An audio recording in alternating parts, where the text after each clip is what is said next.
కొద్ది వారాలుగా దేశ రాజకీయాల్లో అత్యంత ఆసక్తిని రేకెత్తించిన 5 రాష్ట్రాల అసెంబ్లీ ఎన్నికల సమరం ముగింపు దశకు చేరుకుంది. పశ్చిమ బెంగాల్, తమిళనాడు, కేరళ, అస్సాం రాష్ట్రాలతో పాటు కేంద్ర పాలిత ప్రాంతమైన పుదుచ్చేరిలో జరిగిన ఎన్నికల ఓట్ల లెక్కింపు సోమవారం జరగనుంది. ఈ ఫలితాల కోసం కేవలం ఆయా రాష్ట్రాల ప్రజలే కాకుండా సామాన్యులు ఉత్కంఠగా ఎదురు చూస్తున్నారు.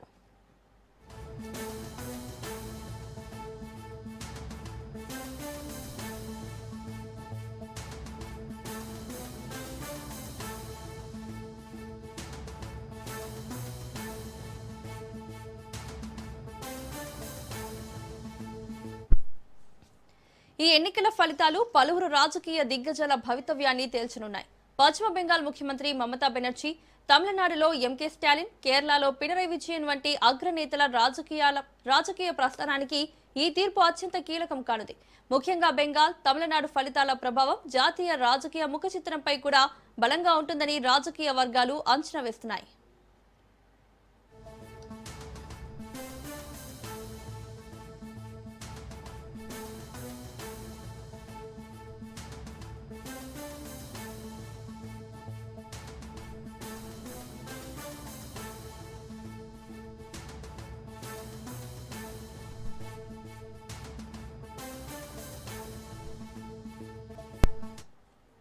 సోమవారం ఉదయం 8 గంటల నుంచే ఓట్ల లెక్కింపు ప్రక్రియ ప్రారంభం కానుంది.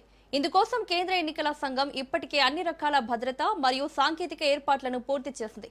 గతాన్ని మించి ఈసారి భారీగా పోలింగ్ నమోదు కావడంతో ఓటరు తీర్పు ఎవరికి అనుకూలంగా ఉండబోతుందనే అంశంపై ఉత్కంఠ నెలకొంది.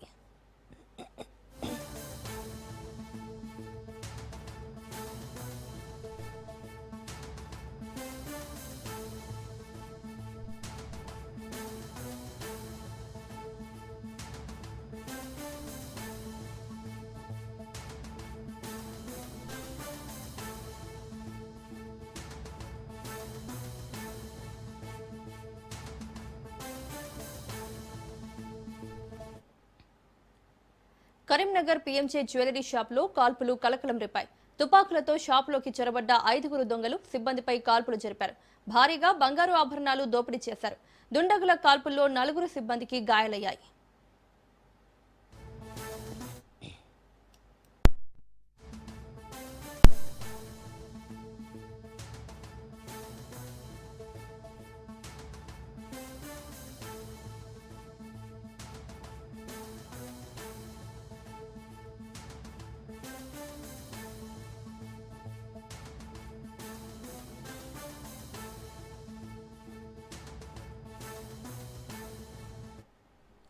ముందే రెక్కీ చేసి పక్కా ప్లాన్తో దోపిడీ చేసింది ముఠా.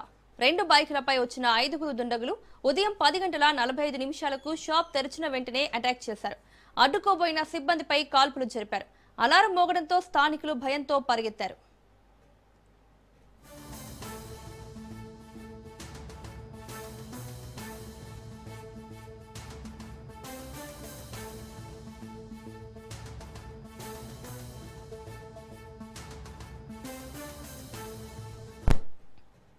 జ్యువెలరీ షాప్లో క్లూస్ టీమ్ ఆధారాలు సేకరించింది. కొన్ని బుల్లెట్ షెల్స్, తుపాకీ మ్యాగజైన్ స్వాధీనం చేసుకుంది. కాల్పులు జరిగిన జ్యువెలరీ షాప్ను కరీంనగర్ సిపి పరిశీలించారు. నిందితుల కోసం 4 పోలీసు బృందాలు గాలిస్తున్నాయి.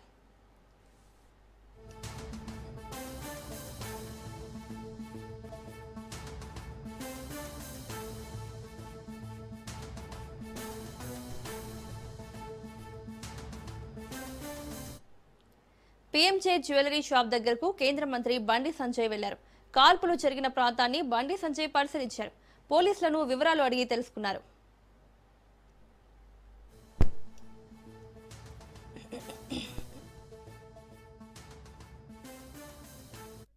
ఇతర ప్రాంతాల నుంచి వచ్చిన వారని భావిస్తున్నారు. ఇతర రాష్ట్రాల నుంచి వచ్చిన వారు అనుకుంటున్నారు. అదే పక్కా ప్రొఫెషనల్స్ పోలీసులతో మాట్లాడితే ఏమన్నా చూస్తున్నారు. వాళ్ళు వ్యక్తులు ఐడెంటిఫై చేస్తే తప్ప రావడము కొంచెం బ్యాంక్ రాబరీ అంటే దొంగలు అనేక రకాలు ఉంటారు. కొంతమంది గోల్డ్ ఎత్తుకోపోతారు, కొంతమంది క్యాష్ ఎత్తుకోపోతారు, కొంతమంది డోర్లను కోస్తారు, కొంతమంది డోర్లను మొగలగొడతారు. కాబట్టి రకరకాల దొంగలు ఉంటారు. కాబట్టి దానికి దీనికి ముడిపెట్టి పెట్టారు. సరే అది దొరికినాక అన్ని విషయాలు బయటకు వాళ్ళు మామూలు వ్యక్తులను కూడా నేను భావిస్తానండి. ఎందుకంటే షాపు తీసిన వెంటనే కస్టమర్లు ఎవరు రాకముందే వీళ్ళు వచ్చి కూర్చోవడం ద్వారానే ప్లాన్ ప్రకారం చేసినట్టుగా మనం భావించాలి. జ్యువెలరీ మనం కూడా సీక్రెట్ ఉండేది, కానీ ఇట్లా అవుతుందని మనం కూడా అనుకోలేదు. బట్ ఇప్పటికైనా కూడా ఈ సంఘటనను దృష్టిలో పెట్టుకొని అందరూ కూడా జాగ్రత్తగా ఉండి, మీ వ్యాపారం విషయంలో కూడా జాగ్రత్తగా ఉండి అందరినీ పరిశీలిస్తూ గమనిస్తూ వ్యాపారం చేసుకుంటున్నారు. మీకు కేంద్ర ప్రభుత్వం సహకరిస్తుంది, రాష్ట్ర ప్రభుత్వం సహకరిస్తుంది, కేంద్ర ప్రభుత్వం సహకరిస్తుంది, పోలీసు కూడా సహకరిస్తుంది. పూర్తి విచారణ జరుపుతూ కూడా మనం విచారణ జరిపి దొంగలు దొరికినాక వాళ్ళ పరిస్థితి ఏంటి, వాళ్ళు ఏ దొంగలు ఈ రాష్ట్ర దొంగలు వేరే సంబంధించిన వాళ్ళ వాళ్ళకి ఏమైనా సంబంధాలు లేవా మనం బయట ఇవ్వగలం. ఇంతకుముందు డ్యామ్లో జరిగింది, చాలా జరిగింది ఇంతకుముందు. ఈ మధ్య క్రైమ్ తగ్గింది. సరే ఈ ఇన్సిడెంట్ కొంచెం వెల్కమ్ బ్యాక్. గత పాలకులు రైతుల చేతులకు సంకెళ్లు వేస్తే ప్రజాప్రభుత్వం రాష్ట్రంలో రైతులు రాజుగా చేస్తుందని మంత్రి పొంగులేటి చెప్పారు.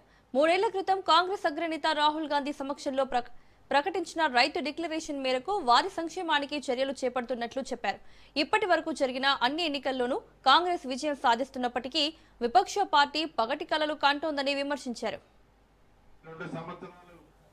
3వ సంవత్సరంలో 4 నెలలు పూర్తి చేసుకున్నాం. ఈ 2 సంవత్సరాల 4 నెలల్లో తెలంగాణ రాష్ట్రంలోని ప్రతి పేదవాడికి ఈ ప్రభుత్వం అండదండలుగా భరోసాని ఇస్తూ ముందుకు నడిపిస్తూ ఈ 3వ సంవత్సరంలో అడుగుపెట్టిన సందర్భంగా మరొక్కసారి ప్రజల వద్దకి ప్రభుత్వాన్ని పంపించాలని ప్రజా పాలన ప్రగతి ప్రణాళిక కార్యక్రమం ద్వారా 99 రోజులు అన్ని శాఖల మీద అన్ని గ్రామ పంచాయతీలు, మండల హెడ్ క్వార్టర్లు, కాన్స్టిట్యున్సీ హెడ్ క్వార్టర్లు, రాష్ట్ర వ్యాప్తంగా జిల్లా వ్యాప్తంగా కూడా ఈ కార్యక్రమాన్ని చేపట్టుకున్నాం. మీరెన్నుకున్న గత 12 ఏళ్లు దేశాన్ని పాలిస్తున్న ప్రధాని మోదీ అన్ని రాష్ట్రాల్లో బీజేపీ జైత్ర యాత్ర చేస్తుందన్నారు బీజేపీ నేత ఏలిటి మహేశ్వర్ రెడ్డి. 5 రాష్ట్రాల్లో 4 రాష్ట్రాల్లో ఖచ్చితంగా బీజేపీ అధికారంలోకి రాబోతోందన్నారు. బెంగాల్లో రాష్ట్ర పాలనకు చరమగీతం పాడి కాషాయ పార్టీ జెండా ఎగురవేయబోతోందన్నారు.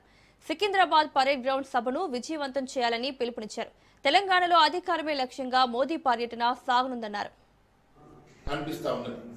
ఈరోజు తెలంగాణ ప్రజలు కోరుకున్నట్టుగా రేపు డబుల్ ఇంజన్ సర్కార్ వల్లనే తెలంగాణ ప్రజలకు న్యాయం జరుగుతుందని విశ్వాసంతో తెలంగాణ ప్రజలు ఉన్న సందర్భంగా మరి వారు నేరుగా విజయడంగా మోగించి తెలంగాణకు వస్తున్నటువంటి సందర్భంగా వారికి మేము ఘనంగా స్వాగతించడానికి భారతీయ జనతా పార్టీ సన్నాహాలు చేసుకుంటున్న సంగతి తెలియజేస్తా ఉన్నాం.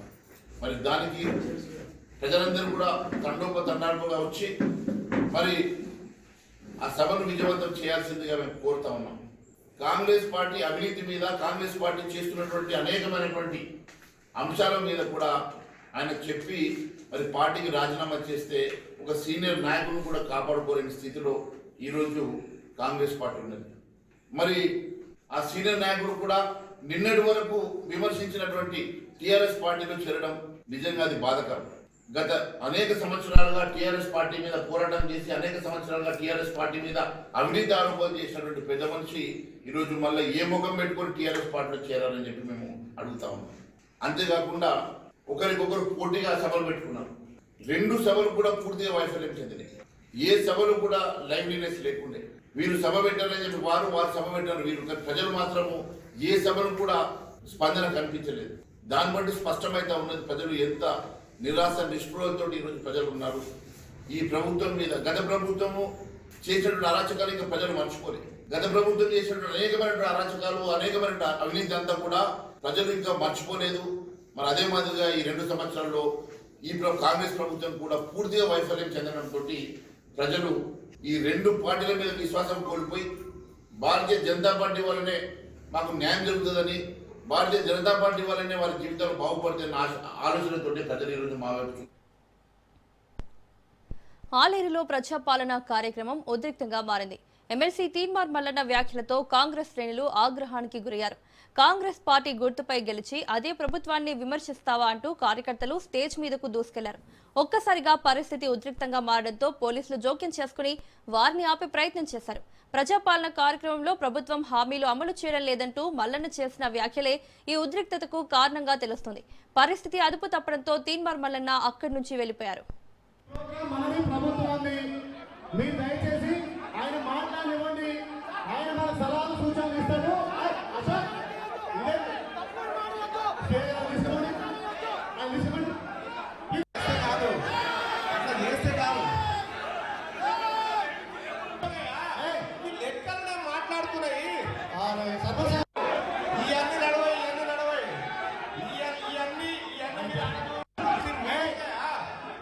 దయచేసి మీటింగ్ మన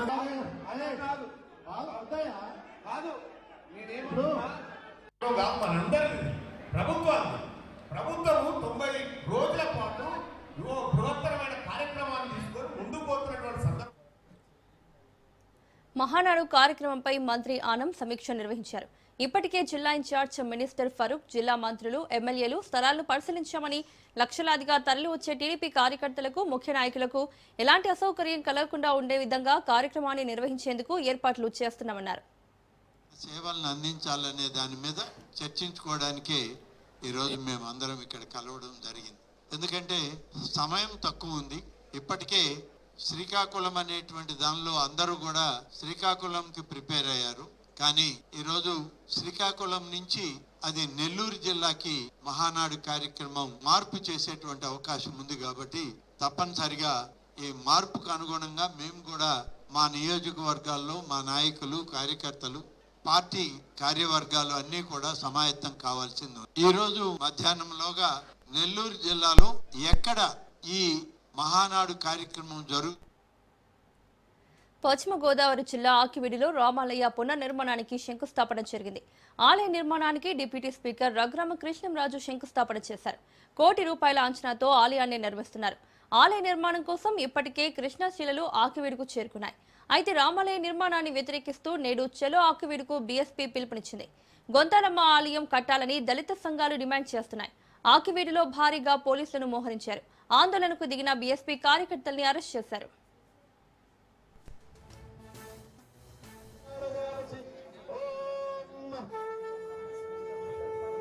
మనందరం ఆకాంక్షిస్తున్న ఆకివీడు శ్రీరామ మందిరం పునర్నిర్మాణం శంకుస్థాపన కార్యక్రమం చాలా ఘనంగా భక్తజనుల నడుమ ఉత్సాహంగా జై శ్రీరామ్ నినాదాలతో చాలా వైభవంగా జరిగింది. ఇందుకు సహకరించిన అన్ని అనుమతులు సకాలంలో ఇచ్చిన ప్రభుత్వ యంత్రాంగానికి ఈరోజు త్రేతాయుగంలో కూడా మరి ఏదైనా యాగం నిర్వహించాలంటే అప్పుడు దానవులను, రాక్షసులను ఓ బ్రీడ్ సెపరేట్గా ఉండేది. సో అప్పుడు యాగ పరిరక్షణ కోసం మరి కొంతమందిని రక్షణగా నియమించుకోవాల్సిన అవసరం ఉండేది. అలాగే ఈరోజు కూడా మేము ఈ శంకుస్థాపనలో యాగం కూడా తలపెట్టాం.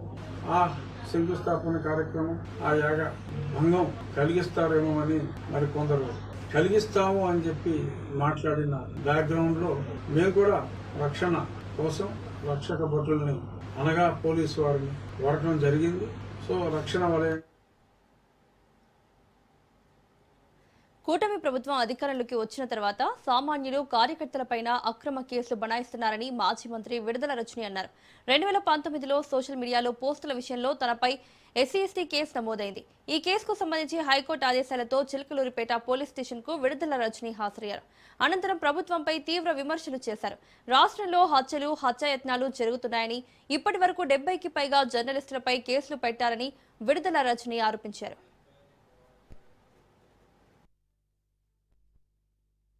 అధికారంలోకి వీళ్ళు వచ్చిన దగ్గర నుంచి మనం చూసినట్టయితే సామాన్య ప్రజల దగ్గర నుంచి వైఎస్ఆర్ కాంగ్రెస్ పార్టీకి సంబంధించినటువంటి దాదాపు యాక్టివ్ గా ఉండేటువంటి ప్రతి ఒక్కరు మనం చూసుకున్నట్టయితే 2500 మంది వైఎస్ఆర్ కాంగ్రెస్ పార్టీ నాయకుల మీద అక్రమ కేసులు నమోదు చేశారు. దాదాపు 800 మంది మీద వైఎస్ఆర్ కాంగ్రెస్ పార్టీకి చెందిన వాళ్ళ మీద హత్యాయత్నం జరిగింది. 390 మంది మీద దాదాపు హత్యా ప్రయత్నాలు, హత్యకు గురైనటువంటి పరిస్థితులు. 700 మంది మీద సోషల్ మీడియా యాక్టివిస్టుల మీద అక్రమ కేసులు నమోదు చేశారు. అది ఎంతవరకు వచ్చిందంటే ఇక్కడ ఉన్నటువంటి మీలాంటి జర్నలిస్టుల వరకు కూడా 70 మందికి పైగా జర్నలిస్టులను కూడా ఈ రెడ్ బుక్ చేరుకుంది. ఈ విధంగా ప్రతి సామాన్యుడి దగ్గర నుంచి కూడా ఎవ్వరికీ రక్షణ లేకుండా వైఎస్ఆర్ కాంగ్రెస్ పార్టీకి సంబంధించినటువంటి మాజీ ఎమ్మెల్యేలను, మాజీ ఎంపీలను, మాజీ మంత్రులను, IAS-లను, IPS-లను, ఆఖరికి మీ జర్నలిస్టుల దాకా కూడా మరి ఈ రెడ్ బుక్ ఏ విధంగా ప్రభావం చూపుతుందో ఒకసారి రాష్ట్ర ప్రజలు అర్థం చేసుకోవాలి. అధికారంలోకి వీళ్ళు దేశవ్యాప్తంగా వైద్య విద్యా కోర్సుల్లో ప్రవేశాల కోసం నిర్వహించే నీట్ యూజీ 2026 పరీక్ష ప్రశాంతంగా ముగిసింది. నేషనల్ టెస్టింగ్ ఏజెన్సీ ఆధ్వర్యంలో మధ్యాహ్నం 2 గంటల నుంచి సాయంత్రం 5 గంటల వరకు ఈ పరీక్ష జరిగింది.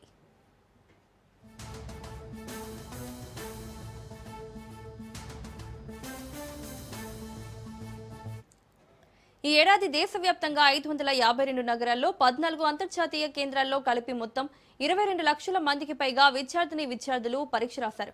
పరీక్ష నిర్వహణ కోసం ఎన్టీఏ కట్టుదిట్టమైన ఏర్పాట్లు చేసింది. విద్యార్థులను ఉదయం 11 గంటలకు పరీక్షా కేంద్రాల్లోకి అనుమతించారు.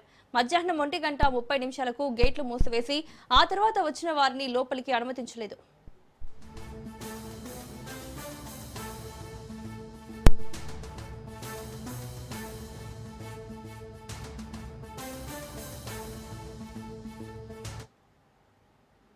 పరీక్షా కేంద్రాల వద్ద డ్రెస్ కోడ్తో పాటు ఇతర నిబంధనలను కఠినంగా అమలు చేశారు. అడ్మిట్ కార్డు, ఫోటో, ప్రభుత్వ గుర్తింపు కార్డు ఉన్న వారిని క్షుణ్ణంగా తనిఖీ చేసి లోపలికి పంపించారు. విద్యార్థులకు 1:45 ప్రశ్న పత్రాలు, OMR షీట్లు అందజేసి 2 గంటలకు పరీక్ష ప్రారంభించారు. పరీక్ష ముగియడంతో విద్యార్థులు, వారి తల్లిదండ్రులు ఊపిరి పీల్చుకున్నారు.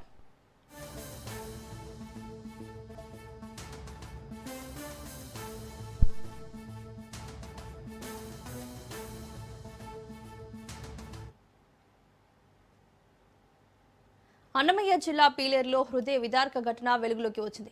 వాల్మీకి పురానికి చెందిన ఓ మహిళ బతుకు తెరువు కోసం మస్కట్ వెళ్లింది. తన 3 పిల్లలను చదివించాలన్న ఆశతో అప్పులు చేసి ఓ ఏజెంట్ ద్వారా ఇటీవల వెళ్లిన ఆమెకు అక్కడ యజమాని ద్వారా వేధింపులు, ప్రాణభయం ఎదురైంది. మస్కట్లో తన యజమాని చేతుల్లో నరకయాతన అనుభవిస్తున్నట్లు ఆమె ఆరోపిస్తోంది. సామాజిక మాధ్యమాల్లో విడుదల చేసిన వీడియోలో బాధితురాలు తన బాధను వ్యక్తం చేశారు.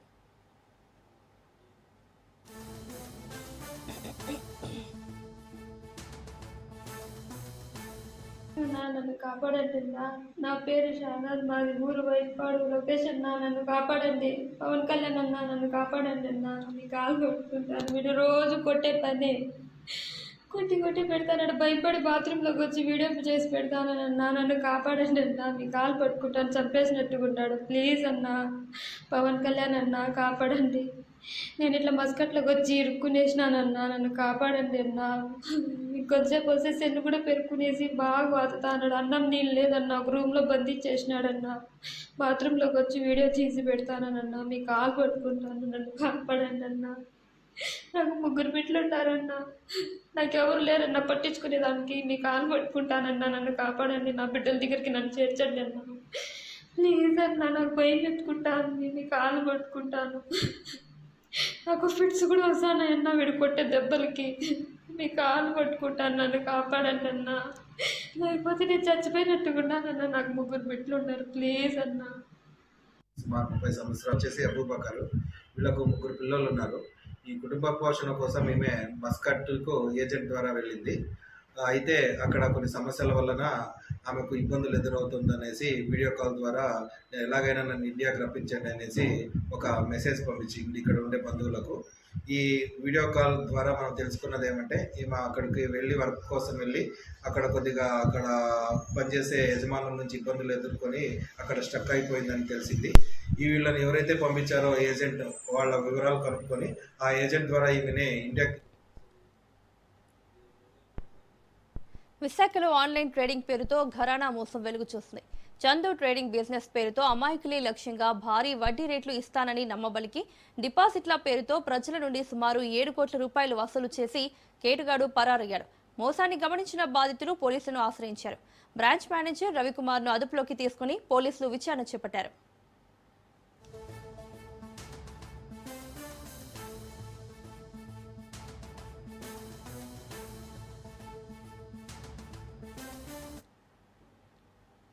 నల్గొండ జిల్లా నకరేకల్లో భారీ స్కామ్ వెలుగు చూసింది. ఉద్యోగాల పేరుతో నిరుద్యోగుల నుంచి లక్షల రూపాయలు కొల్లగొట్టారు కేటుగాళ్లు. కరీంనగర్ జిల్లాకు చెందిన రవి జల్సాలకు అలవాటు పడి ఈజీ మనీ కోసం నిరుద్యోగులే టార్గెట్ గా ఎంచుకుని మోసాలకు పాల్పడ్డాడు. ఎండోమెంట్ శాఖలో హుండీ లెక్కింపు ఉద్యోగాల పేరుతో భారీ మోసానికి తెరలేపాడు. కరీంనగర్ కేంద్రంగా రవి సేవా సమితిని ఏర్పాటు చేశాడు.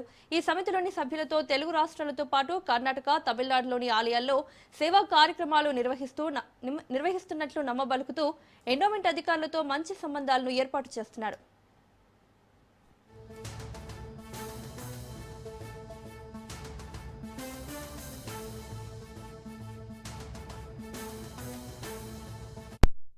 మా ఊర్లో 2 గంటలు మా ఊర్లో మేము వ్యవసాయం చేసుకుంటాం. అయితే నెలకి 25,000 నెల డ్యూటీలు పడతాయి అంటే నెలకి 25,000 ఇంటికాడ పని చూసుకోవచ్చు అని మేము 1,50,000 కట్టినాం. 1,50,000 కడితే 4 డ్యూటీలు చేస్తే డ్యూటీలు చేసిన కాడ 6 నెలలకు 6 డ్యూటీలు అన్నారు. అంటే ఒక డ్యూటీ ఆపుతున్నారు, మళ్ళీ శాలరీ ఆపుతున్నారు. అయితే 1 మంత్ ఆపితే మళ్ళీ నెక్స్ట్ మంత్ నుంచి రొటేషన్ చేస్తుంటే అట్లని పోయినాం.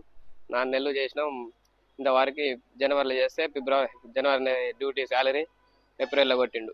అయితే మాకు ఈ డ్యూటీలో శాలరీలు కొడతలేమని ఇంత ఆగినాం. అయితే ఇప్పుడు రేపు కొడతా మాపు కొడతా అన్నాడు. అట్లా అంటే ఇక మాకు డౌట్ వచ్చి ఇక్కడ స్టేషన్కి ఫోన్ చేస్తే ఫోన్ ఎత్తట్లేరు.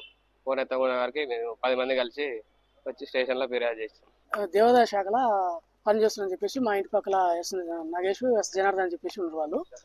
వాళ్ళు చదువుకున్న వాళ్ళు పోతురు కదా అని చెప్పేసి మేము మా ఇంట్లో మా భార్య పోయి అడిగి వచ్చింది. అడిగితే 2 లక్షలు కడితే ఉంటుందమ్మా అని చెప్పేసి అన్నాడు. అనేసి పోయి ఇస్తారని చెప్పేసి అంటే నల్గొండ తీసుకొచ్చి నగరికల్ శంకరయ్య, ఎస్ జనార్దన్, ఎస్ నాగేష్ ముగ్గురు కలిసి తీసుకొచ్చారు. 2 లక్షలు వాళ్ళ కొట్టిన నేను. కొట్టినాక ఆయన పులిరావు అని చెప్పేసి రవిసేవా సంస్థ అని చెప్పి దాంట్లో తీసుకుపోయినాక 6 నెలల నుంచి నేను డ్యూటీలు చేస్తూనే ఉన్నా. ఒక 2 నెలల జీతాలు వేసిండు. మళ్ళీ అడిగితే ఫోన్ స్విచ్ ఆఫ్ పెట్టిండు. మన లాస్ట్ డ్యూటీ విజయవాడ పోయాం. పోతే పైసలు వేస్తారు ఏంటి సార్ అంటే మాకు మీరు వేస్తలేడు సార్, మాకు ఇస్తే ఇవ్వండి సార్ మేము అడిగినాం. మేము ఎందుకు ఇస్తారా బాబు, దేవుని పైసలు అవి, దేవాదాయ శాఖ 1 రూపాయి కూడా ఇవ్వదు, వాళ్ళ ఎవరో మిమ్మల్ని ఫేక్ చేస్తారు, ఫస్ట్ మీరు అది కనుక్కోరని చెప్పేసి వాళ్ళు అన్నారు. మైక్రో ఫైనాన్స్ కేసులో కీలక మలుపు చోటు చేసుకుంది. హేమకాంత్ రెడ్డిని సైబరాబాద్ పోలీసులు అరెస్ట్ చేశారు. మధు అరెస్ట్ తర్వాత పరారీలో ఉన్న హేమకాంత్ రెడ్డిని అదుపులోకి తీసుకున్నారు. డబ్బులు వసూలు చేసి ఆస్తులు కొనుగోలు చేసినట్లు గుర్తించారు. ఇంకా పరారీలో ఉన్న నిందితుల కోసం గాలింపు కొనసాగుతోంది.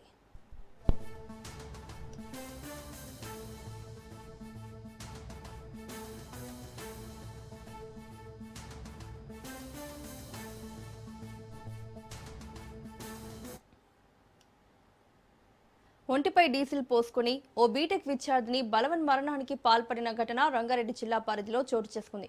మీర్పేట్ పోలీస్ స్టేషన్ పరిధిలో నివాసముంటున్న కీర్తి బీటెక్ చదువుతోంది.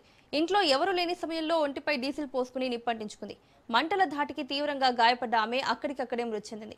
స్థానికుల సమాచారంతో ఘటనా స్థలానికి చేరుకున్న మీర్పేట్ పోలీసులు వివరాలు సేకరించి అనంతరం కీర్తి మృతదేహాన్ని పోలీసులు పోస్ట్ మార్టం నిమిత్తం ఉస్మానియా ఆసుపత్రికి తరలించారు. ఘటనపై కేసు నమోదు చేసి phone call data, social media chattings ఆధారంగా దర్యాప్తు చేపట్టారు.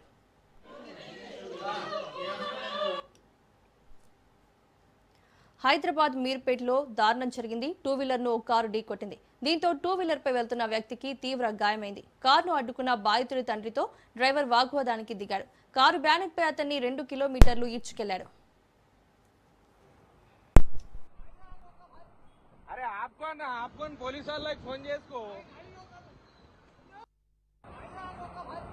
अरे आपको पुलिस वाला फोन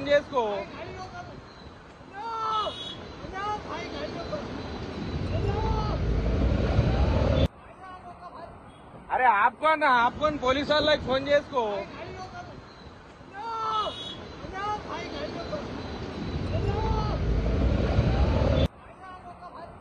अरे आपको पुलिस वाला తెలంగాణ ఏపీలోని పలు జిల్లాల్లో ఈదురు గాలులతో కూడిన భారీ వడగళ్ల వర్షం ప్రజలను భయాందోళనకు గురిచేసింది. అకస్మాత్తుగా కురిసిన వర్షానికి తోడు ఉరుములు మెరుపులు తీవ్ర స్థాయిలో ఉండడంతో పట్టణమంతా అతలాకుతలమైంది. పలు చోట్ల చెట్లు విరిగి కరెంటు తీగలపై పడడంతో విద్యుత్ సరఫరా పూర్తిగా నిలిచిపోయింది. ఈదురు గాలుల ధాటికి పలు చోట్ల చెట్లు నేలకూలగా ప్రజలు భయంతో ఇళ్లలోనే ఉండిపోయారు. అకాల వర్షం, వడగళ్ల వాన ప్రభావంతో హైవేపై ఏర్పాటు చేసిన భారీ ఫ్లెక్సీలు కూడా రోడ్డుపై కూలిపోవడంతో వాహనదారులు తీవ్ర ఇబ్బందులు ఎదుర్కొన్నారు. వాతావరణం ఒక్కసారిగా మారిపోవడంతో ప్రజలు తీవ్ర ఆందోళనకు గురయ్యారు. భారీ గాలులు, ఉరుములు, మెరుపులతో పరిస్థితి భయానకంగా మారింది.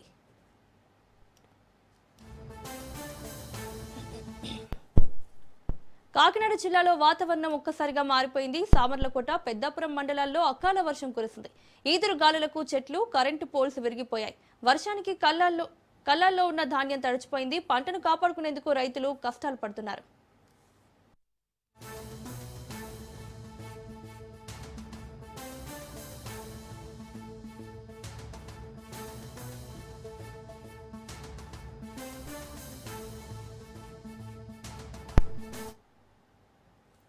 ఢిల్లీలో భారీ అగ్ని ప్రమాదం జరిగింది. వివేక్ విహార్లోని భవనంలో మంటలు చెలరేగాయి. ప్రమాదంలో 9 మంది మృతి చెందగా పలువురికి గాయాలయ్యాయి.